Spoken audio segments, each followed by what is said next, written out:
ხარაზიშვილი არის აბსოლუტურად უინტელექტო პიროვნება, მას არ აქვს არანაირი აზროვნება და მას არ აქვს რესურსი რაიმე გააკეთოს, მან შეასრულა კონკრეტული დავალება და გადაიყვანეს ახლა იგივე ხელფასით, ანუ წარმოიდგინე, მანქანაც კი წაიყვანა განსაკუთრებულ დავალებათა დეპარტამენტიდან რო წავიდა, სამსახურებრივი მანქანა წაიყვანა და ის ხელფასი შეინარჩუნა, რაც მანამდე ჰქონდა. ანუ რო იძახიან, რომ ხალხი მიდის და მოიშორეს, ანუ ეს არასწორი მიდგომა არის, არავის არ იშორებენ.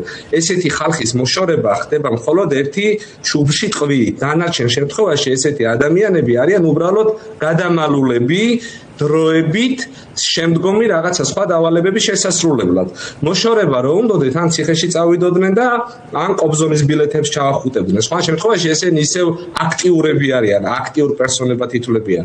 ამიტომ რაღაც ახალ მიდგომებს, ახალ მოლოდინებს ქმნის ივანიშვილი და გამოჩნდება ეს უახლოეს მომავალში, იმიტომ რომ რაღაცა ყველაფერი ერთობლიობაში რო ჩვენ შევაჯამოთ კომბინაციაში, აი ეს კომპონენტები რაც ხდება, ხო? ანუ ის რაღაცა ცოტანეს გამოჩენა, ახალგაზრდული ფრთა, იქ პარლამენტში ეგრე ვითომ დებატები და ვითომ ყობახიძის გაკრიტიკება, იქ ასე შემდეგ, ანუ უახლოეს მომავალში გახდება ცხადი, რა გეგმები აქვს ივანიშვილს აგეგმილი აი ამ წლის განმავლობაში.